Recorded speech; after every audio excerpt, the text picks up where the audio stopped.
Vous avez reconnu le récit de ce qu'on appelle le péché originel, Adam et Ève qui mangent la pomme, dit-on, et qui sont chassés du paradis. Et ce péché originel a de nombreuses interprétations possibles. On va vous en faire un petit catalogue avec Florence, et évidemment, on va commencer par les pires. Enfin, les pires, celles qui nous plaisent le moins, mais maintenant, vous avez le choix. La première et la plus épouvantable, et malheureusement qui a été la plus importante, ça a été l'idée que ce péché originel était un péché qui a été fait à Adam autrefois et qui aurait donné une sorte de culpabilité qui entacherait toute l'humanité jusqu'à aujourd'hui.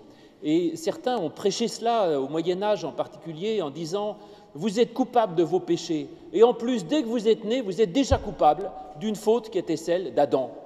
Et c'est pour ça d'ailleurs que autrefois, on baptisait les enfants, le baptême c'était le signe du pardon, alors on baptisait les bébés. Mon bébé, il n'a pas fait beaucoup de péchés, pauvre lapin. Mais si, parce que déjà né, il est déjà coupable du péché originel, et donc il faut le laver de la faute du péché originel. Alors si c'est ça le sens du baptême des bébés, ne faites pas baptiser vos enfants, parce que le petit enfant qui naît n'est coupable de rien. Et je suis coupable de mes péchés, c'est déjà pas mal, mais sûrement pas du péché d'un très lointain ancêtre qui pourrait s'appeler Adam ou quoi que ce soit.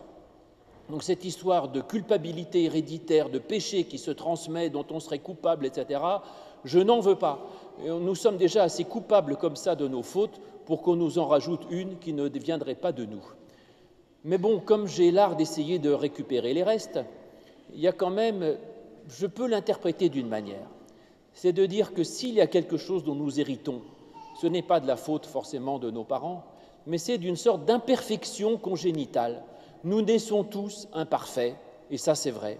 Et tout ce qu'il y a dans le monde est entaché du péché originel.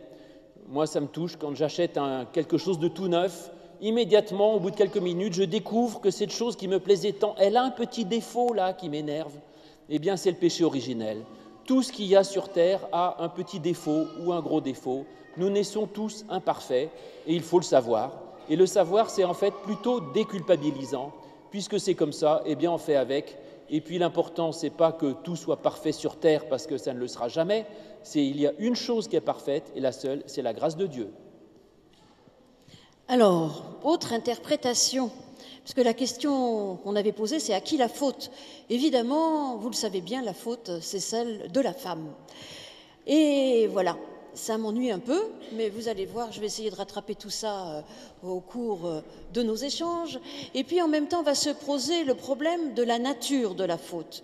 Et une des interprétations les plus classiques, que d'ailleurs je n'ai jamais vraiment comprise, c'est que la nature serait d'ordre de la sexualité, comme si s'était passé des choses cachées entre Adam et Ève.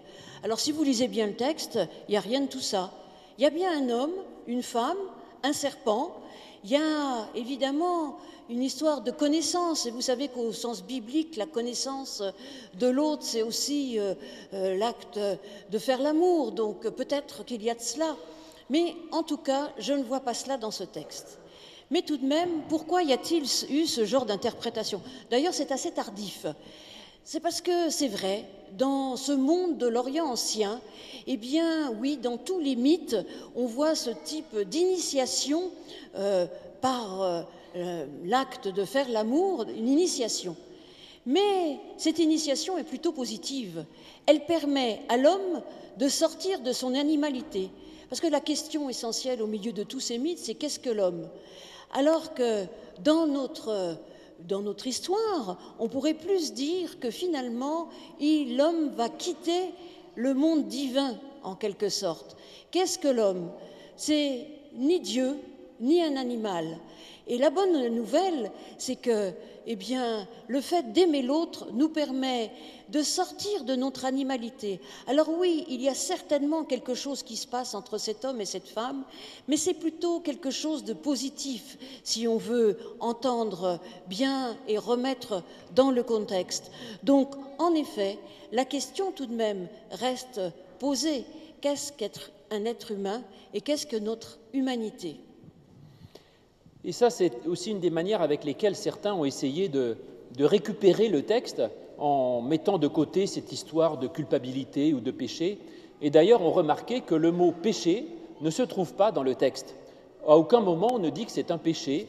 Le mot péché apparaît pour la première fois dans la Bible avec l'histoire de Caïn et Abel. Et donc, pour récupérer ce texte, certains ont eu une idée astucieuse, mais à mon avis inutile. Cette idée astucieuse, c'est de dire, en fait, cette histoire d'Adam et Ève qui prennent connaissance du bien et du mal, ça ressemble au passage de l'état animal à l'état humain. Parce que l'animal n'a pas conscience du bien et du mal. L'animal, il fait ce qu'il fait comme ça, par instinct. Et l'homme, justement, a connaissance du bien et du mal. Il est capable de discernement. Et c'est ça qui change tout. Autrement dit, il y a un moment donné dans l'histoire de l'humanité où tout à coup, il y a l'animal qui a pris conscience du bien et du mal. Et le passage de l'animal à l'humain, ça a été un événement considérable. Et certains disent que ce récit raconte le passage de l'animal à l'humain. Bon, pourquoi pas ? Si c'est sans doute pas faux, mais alors du coup, ce texte n'a absolument aucun intérêt. On sait très bien qu'un jour, un animal est devenu humain, et alors, bon, voilà, moi, je m'en fiche un peu, ça ne me concerne pas. Mais ce qui est compliqué, c'est à ce moment-là, pourquoi Dieu freinerait la question ? Pourquoi Dieu empêcherait-il Adam et Ève de devenir humains, en quelque sorte, de devenir conscients et réfléchis ? Et ces gens-là disent, c'est parce que en fait, Dieu sait que devenir un être humain, c'est aussi très dangereux. Parce que dès qu'on a la capacité de faire le bien ou de faire le mal, on peut du coup faire du mal ou se faire du mal, et que ça c'est dangereux, et que Dieu se dit ce serait mieux d'attendre le plus possible que l'humain ait acquis une certaine sagesse avant de lui donner cette liberté d'être capable de choisir entre le bien et le mal. De même que ceux qui sont parents, comme moi ou comme Florence, avec nos enfants adolescents, on freine, on leur dit non, sors pas trop tard le soir, ou on évite de leur donner trop de responsabilités en se disant qu'ils ne sont peut-être pas prêts. Dieu serait comme un parent qui n'a pas confiance dans ses enfants. Bon, écoutez, voilà, c'est ce que disent certains, moi j'aime pas ça, mais maintenant chacun fait ce qu'il veut avec ses textes. Alors, mais pour continuer un peu dans la même veine, on peut dire, d'ailleurs il a été beaucoup dit que ce récit était d'ordre étiologique.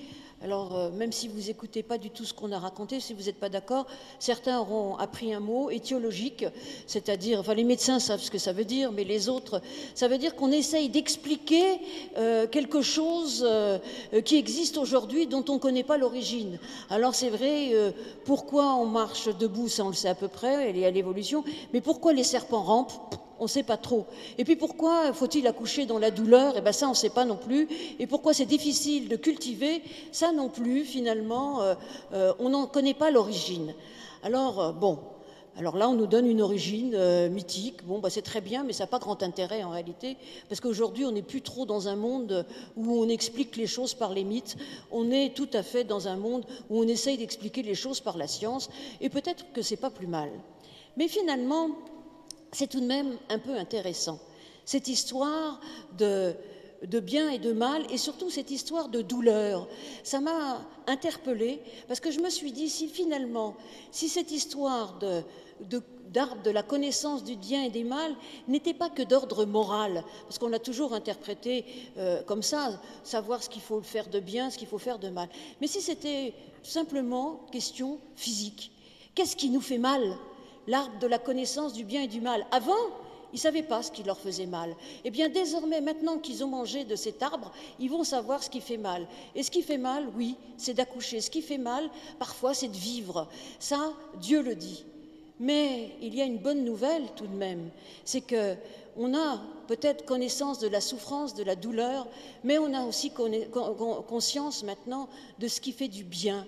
Ce qui fait du bien, c'est un rayon de soleil sur notre peau pour nous réchauffer. Ce qui fait du bien, c'est la pluie quand on est dans l'aridité. Ce qui fait du bien, c'est le rire des enfants. C'est même les enfants qui courent dans le temple. On est heureux qu'ils soient comme ça. Voilà ce qui nous fait du bien. La connaissance du bien va avec la connaissance du mal. Et là encore, on est au cœur de la question de ce qui fait notre humanité.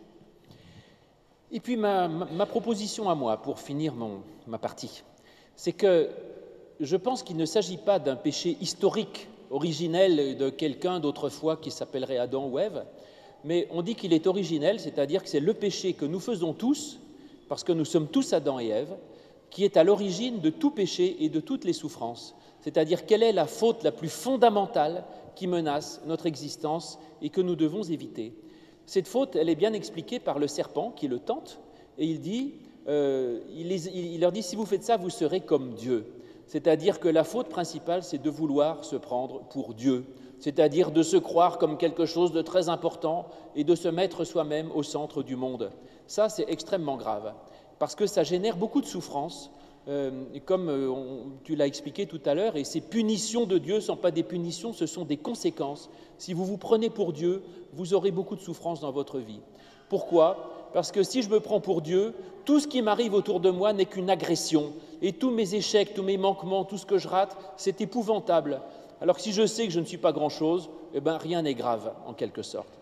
Et puis cet arbre, ce n'est pas l'arbre de savoir ce qui est bien et ce qui est mal, parce que ça, c'est très bien d'être capable de discerner le bien du mal. Il faudrait dire autrement. C'est l'arbre de prétendre décider soi-même ce qui est bien et ce qui est mal. Et le danger, c'est ça.